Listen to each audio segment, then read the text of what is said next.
అందరికీ నమస్కారం. కున్సెట్ శ్రీనివాస్ ఛానల్ స్వాగతం. ఫస్ట్ టైం చూసినప్పుడే సబ్స్క్రైబ్ చేసుకొని బెల్ సింబల్ ప్రెస్ చేయండి.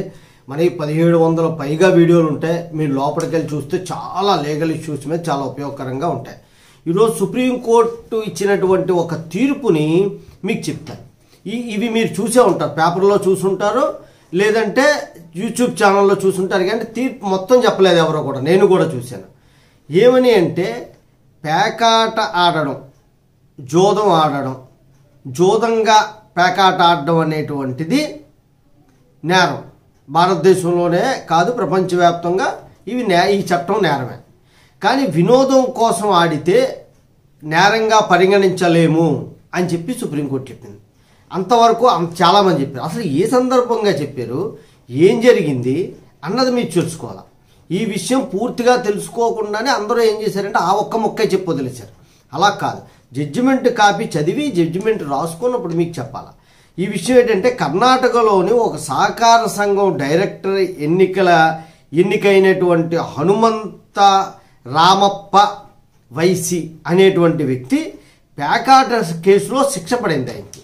అంటే పేకాట ఆడుతున్నాడు పట్టుకుంటే వాళ్ళకి ఏమన్నారంటే ఆ 200 300 ఫైన్ వేసి వదిలేస్తారు. అలాగే ఎప్పుడో ఆయన ఫైన్ వేసి వదిలేశారు. ఆయన సహకార సంఘం ఎన్నికల్లో ఎన్నికయ్యి డైరెక్టర్గా ఎన్నికైతే ఈ ఎవరో ప్రతిపక్షం వాళ్ళు ఏం చేశారంటే, ఇతను ఆల్రెడీ పేకాట్లో దొరికి ఫైన్ కట్టాడు కాబట్టి ఎన్నిక చెల్లదన్నారు. ఎన్నిక చెల్లదు అని అధికారులు డిక్లేర్ చేశారు.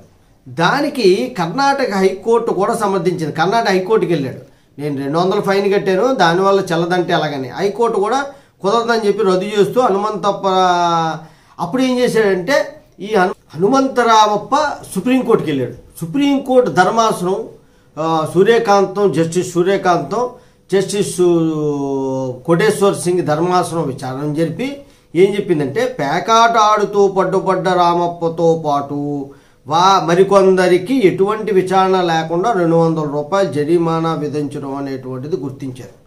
అంతవరకు బాగానే ఉంది. మన దేశంలో వివిధ ప్రాంతాల్లో వినోదం కోసం పేకాట అనేటువంటిది ఆడుతుంటారు. ప్రత్యేకమైనటువంటి బెట్టింగు, జోదము ఉద్దేశం కాకుండా కేవలం వినోదం కోసం ఆడే ఆటల్ని ఆ ఆటగానే చూడాలి తప్ప దాన్ని జోదం కింద చూడడానికి లేదు అని చెప్పింది. చెప్పడంతో పాటుగా పిటిషనర్ తాలూకా ఈ ఎన్నిక చెల్లదు అని ఏదైతే ఇచ్చిందో అది రద్దు చేస్తూ, అతని పదవి ఉన్నంత వరకు అతను కొనసాగేటువంటి అధికారం ఉంది. ఎప్పుడో వినోదం కోసం పేకాట ఆడితే ఇంకా కోర్టులో పోరాడేటువంటి ఉద్దేశం లేదు కాబట్టి అతను 200 ఫైన్ కట్టి వెళ్ళిపోయాడు. ఆ 200 ఫైన్ కోసం అతని తాలూకా ఎన్నిక చెల్లదనడం సరికాదు అని చెప్పి సుప్రీంకోర్టు తేల్చెప్పింది. దాన్ని హెడ్డింగ్ ఏమని పెట్టారంటే, పేకాట ఆడడం తప్పు కాదు అని చెప్పి హెడ్డింగ్తో పేకాట ఆడడం ఆ హెడ్డింగ్తో మూవ్ చేశారు.